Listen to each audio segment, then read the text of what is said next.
All right. Good evening, everyone. Welcome to the Winnetka Village Council regular meeting for June 15th, 2021.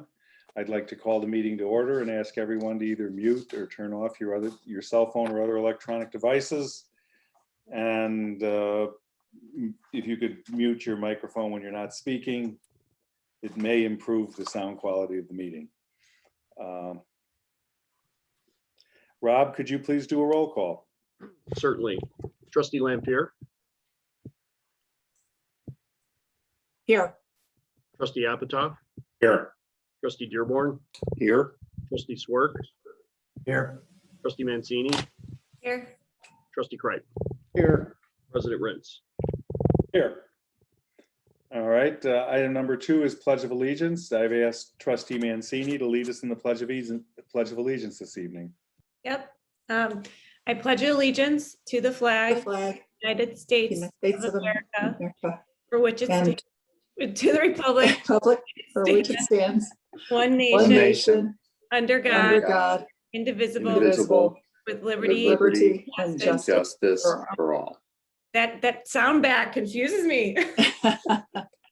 It's brutal. You can't sing the national anthem at Wrigley then. No one would want to hear me sing anyway, so that's right. Oh, welcome to the club, Kim. So, all right, item number 3 is quorum. Rob, would you like to check quorum for the upcoming meetings? Certainly. So after polling council, we'll have a special meeting on June 29th. I know Trustee Kripe will not be able to attend that meeting. The rest of you have all indicated that you can. That'll be for consider new Traer facility project. That will be the only item on the agenda. And then July 6th and 13th will be canceled. And then July 20th. Does July 20th work for everybody? Yes. Okay.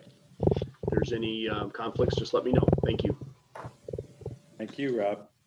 All right, item number 4 is public comment. This is the time of the meeting when people from the community can address council on any item that is not on the agenda. Kristen, you want to go through the various opportunities for people to address us? Yes, President Rentz. First, I'd like to state that we received no public comment via email in advance of the meeting. We currently have one member of the public present in council chambers who would like to address the council. So at this time, I am going to allow the council chambers public comment the opportunity to speak. Please state your name. Hi, Ted Winichenko, citizen. So decided to come out to the council chambers to see, kind of hang out. I wanted to speak because a couple of things have recently happened that have again triggered my ongoing annoyance with how the village's engineering guidelines for the last 3 decades have, in my opinion, only served to worsen the stormwater problem for those people that live in the lowest quarter of southwest Winnetka. And specifically, as I've said many times, I feel that the rules, floodwater and stormwater management is not a 10,000 square foot by 10,000 square foot management problem, although the engineering guidelines require each new parcel to do like detention or retention, and they require that no stormwater leaves the property, so people put in swales and ditches and bury stuff underground. And then, of course, the guidelines then upsize the restricted pipes. And while there might be nuance to this, it seems to me that like this whole thing has only resulted in a decreased time of concentration and an increased surge for those people in the corner of Winnetka for no one's benefit except potentially like the person right next door to the house that's being built who had a lucky streak of having nothing built next to them for decades and decades. And apparently they get to keep that great advantage. And then recently I also noticed that a house, and I'm not trying to get anyone specifically in trouble, but I saw a house that was built, many decades ago where something was uncovered, and I was able to visualize that there were like beams that had been laid down along the property line, which effectively have resulted in a barrier where the one property has now a probably over 1 foot grade difference at the property line to the property next to it. Because of course, once those beams were in, then flow then started taking away soil from the downhill property and retained it on the uphill property. And I feel that if we had just thought about stormwater as a system-wide problem, we don't make people do things individually, but look at it as a subdivision issue, we would have done so much better over the last 30 years. And I asked the council to look into this. I asked them to get their consultants to consider perhaps my property, the way it was going to be designed per council rules versus the way it was designed. And of course, that was never undertaken. I was willing to pay, but they wouldn't work with me because they were working with the village. And it just feels like this is an ongoing issue and we keep doing the same thing and we keep making the problem worse for that lowest southwest corner of Winnetka. So I just wanted to kind of vent my frustration. There you go. Thanks a lot. Well, you know, the only thing I can say, Ted, is I know that once we embark on our stormwater plan for Southwest Winnetka, that it may be a time for us to relook at a lot of those engineering rules, which have morphed over the years, I'll agree. And sometimes it's, you know, it's kind of like playing pin the tail on the donkey, because you poke it and see if you hit the right spot. And if you didn't, you change it again. And regretfully, we have all these additive ordinances and engineering requirements. But at least in my mind, that we should be able to open up conversation on modifying some of these and moving into the 21st century in a lot of ways.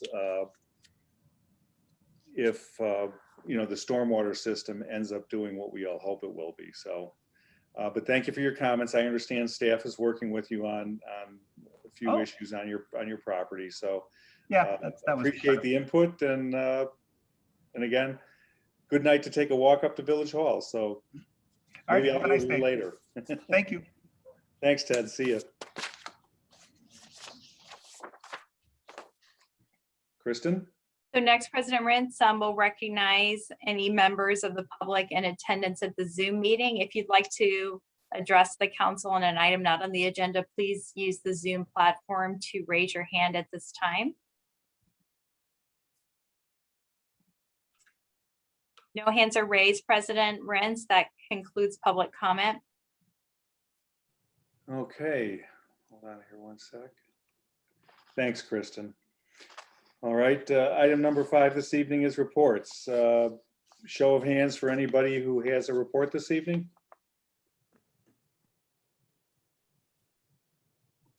No reports. Okay. Village attorney, any report? No report tonight. Okay. Village manager No report this evening. and village president. I got a lot to say, but I don't have any reports, so we'll leave that for later. All right, moving on to item number 6. Does any trustee wish to remove an item on the consent agenda for a separate vote? Seeing none, may I have a motion to approve the final form of the agenda? So moved. Second, Roll call vote? Trustee Kripe, Yes. trustee Apatow, yes. trustee Swerk. Yes. Trustee Dearborn, Yes. trustee Mancini, trustee Lampier. Yes. That motion carries. Thank you. Okay, may I have a motion to approve the consent agenda by omnibus vote? I need to read it first, Chris. Oh, yeah, I'm sorry. Approval of the village council minutes for June 1, 2021 regular meeting, June 8, 2021 study session. Approval of the warrant list dated May 28 through June 10th, 2021 in the amount of $446,921.49. Resolution number R61, 2021 sewer relining contract.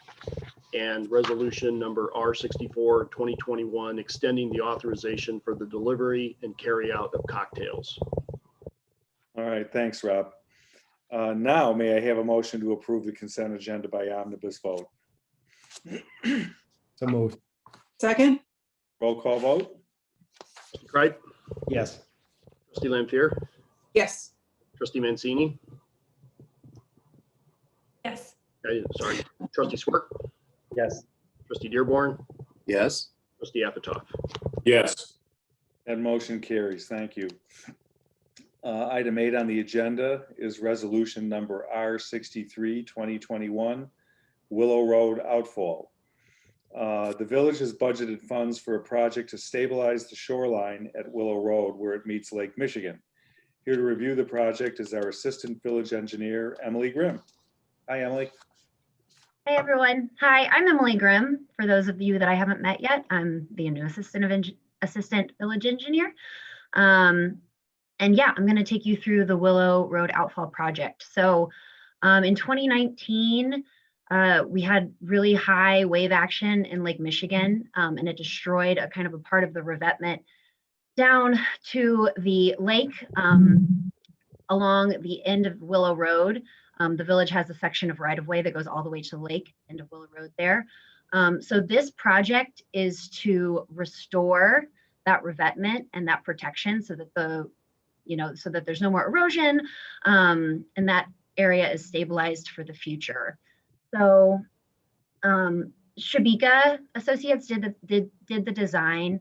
They do a lot of restoration of the lake in this area. The budget for this project is $600,000. And the low bid that we got back is for $258,000 approximately. So that's really good. We came in way below budget, which is great. The contractor that was the low bid was John Keno. And that company is really well known for doing work like this in the area. They do a lot of shoreline protection work, so we feel confident in their ability to do the work. If accepted by the council, we're planning on starting this project right away. We did have some delays in the project. We needed to wait for an Army Corps permit, so we're starting this later than we would have hoped for. So we're hoping that we can get this started really soon, and we want to get this done hopefully in a month and a half. So with that, I'll take any questions. And if you guys have any questions. Thanks, Emily. Great job. Any questions for Emily? Yes, Rob. So Shabika, I thought he was the only game in town, so I'm thrilled to hear there's another qualified vendor. And you've seen his work, you've seen that this other company. Actually, so Shabika did do the design for us. So Shabika did the design, and then the contractor bid on the work. So John Keno doesn't necessarily design these projects, but they do shoreline work in the area, like all up and down the coast of Lake Michigan in this area. So, Well, so maybe I'm confused. So the guy that we chose, I thought there's only like one person that does this dredging is that the guy we got? no, there's a lot of contractors that do the work. Okay. But you're right. Shabika is kind of the go-to guy for designing these type of Okay, but the bid sounds pretty good. Is the water level down? I'm just trying to get an understanding. I'm understanding the water level is actually down this year.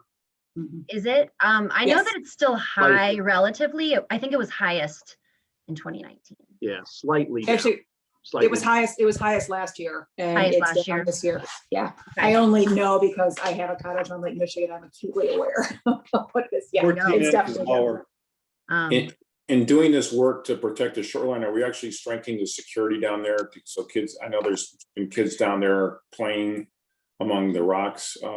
Yeah, so we have a fence across there right now. We're planning on putting the fence back across there right now. It will have a gate so that the village can access it, but that gate will be locked and. Okay, that's great. Thank you. And does that work, including all the paving of the whole sinkhole and everything? Is that what you're repairing?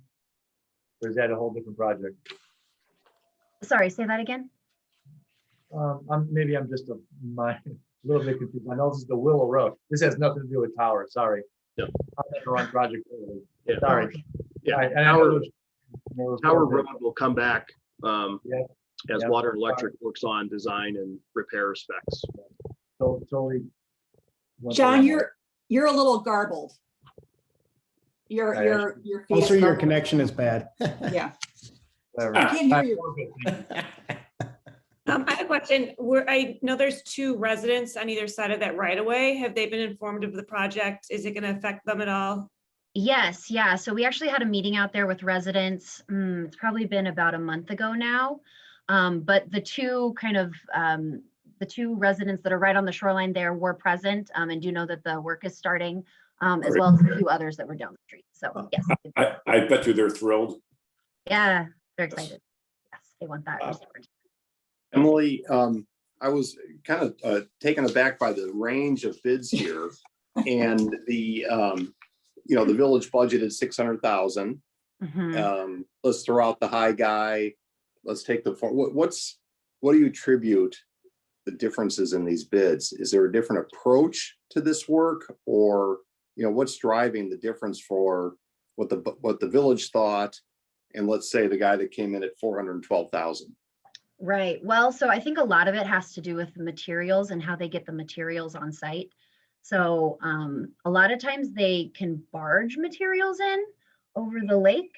And I think, and it really just depends on, what other work is being done in the area, what other projects are going on, like how they can source that material and if it's cheap or if it's expensive.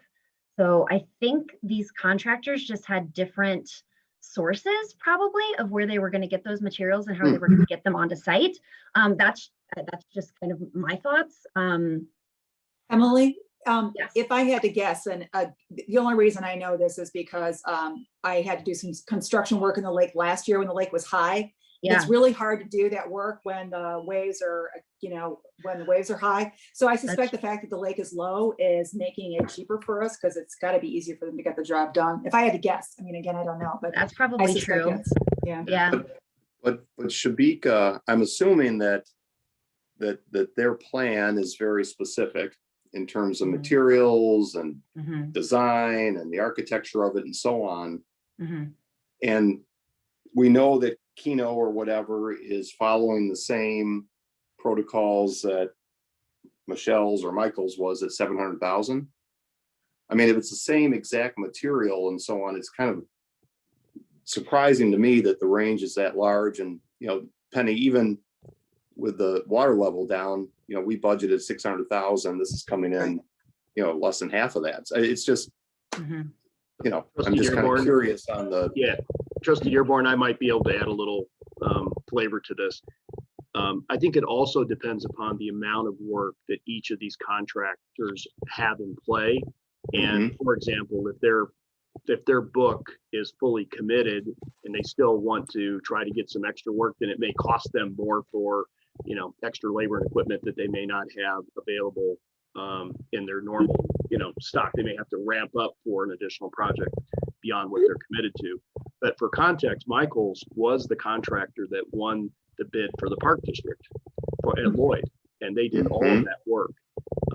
So Yeah. part of this might be Michael's, decided to throw in a bid and see if they got lucky. But I do know that they're pretty busy. Yeah, So- that's true. I mean, Michael's could have just assumed like maybe we'll be the only bidder on this project, and maybe we'll be able to get this work. And maybe Michael's is also really busy, so they're not necessarily looking for work like the other companies are. Yeah, there's a lot of different reasons. Don't get me wrong. It's great that it's low and not high. I understand that. But Rob, when we, with Shabika, when they do a design work for us, would they provide an estimate of what this might cost the village? I mean, when they were doing this, did they say, hey, this is going to cost you $500,000 or whatever? And that's kind of how we budget. Yeah, there'll be a design estimate. Yeah. I do think that when we budgeted, we put in a number that we thought was fair based upon the work that was going on at the time. Right. The design from Shabika came in a little bit after the budget was done.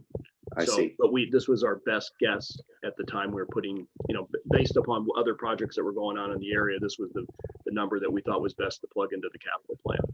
Okay. Well, it's a huge advantage to us. That's for sure. So, Bob, good results. Bob, if you look at the different elements of the cost estimates, I mean, one element alone is the revetment armor stone. That material, Michael's is over 400,000 and Keno is 131,000 for the same. So, there you go, right there. Well, that's what relative I'm to- getting at, Penny. Yeah. That's exactly what I'm getting at. Is it this, are we talking apples and apples with Keno? That's really the question. Well, the question is, it may be, do they already have it in hand? I don't know. I don't know if do we need to check on that, or I don't know. is that a solid number? No, I'll chime in here. Keno probably had multiple projects on the lakefront already and probably bought in mass, which gave them a competitive edge here. Right. Yeah. Secondarily, I will say early in my career, I worked for a contractor that had a separate division that just did, for lack of a better term, weird projects. Like, painting the water cribs for the city of Chicago. I mean, just all sorts of stuff that general contractors usually don't do because it's just gnarly and weird. And we used to look at them sometimes and look at the bidders list. And if we didn't think anybody was bidding, $100,000 worth of work would result in a, $750,000 contract. And we would regularly go in and bid just insane numbers because every once in a while you hit one. So I'm sure that's part of what we were seeing here with the very high bidder. And then if you have somebody who already has control of the materials, maybe bought them at a better time, Mhm. might have it in his yard, that could give him a huge competitive advantage for this. Keno is a good contractor, though. That's the one thing I will say. So I don't think we're running any risk that they're going to try to slip us, inferior rock or anything like that, because that's just not the sort of company they are. And on the good side, the second bidder was not far above. Right. Right, So it wouldn't be scary if you had one bidder half the price and three high, right. but there's another one right there, so. They're very close. Agreed. So, all right. Any other questions for Emily? Nice to meet you virtually. Yeah, nice to meet you guys too. Welcome aboard. Thank you. She's much taller in person, Penny. Of course, so are you. So I mean, all Glad right, you- any other thoughts or comments at this point? Looks All good. right. I'll go ahead and ask for a motion to adopt resolution number R63, 2021. So moved. Second, Roll call vote. Trustee Apatow, Yes. trustee Kreip, yes. trustee Lampier, Yes, trustee Mancini, Yes. trustee Swerk, Yes. trustee Dearborn. Yes. That motion carries. Thank you. Okay. Old business, none. New business, none, except for the fact that we will be meeting in person the next time we have a meeting, which is awesome. woohoo. Item 11, appointments. I have none this evening. 12, closed session. There is none, thank goodness. And item 13, our favorite number, is adjournment. May I have a motion to adjourn? So moved. Second. All right, Rob, roll call vote. Trustee Dearborn, Yes. trustee Apatow. I think that's a yes. Trustee Yes. Lampier, Yes. trustee Mancini. Yes. Trustee Kreip, Yes. trustee Swerk. Yes. That motion carries. Thanks, everybody. That was short and sweet. Spent some money, got some work done, and now we can go walk the dogs. All right. Thanks, everybody.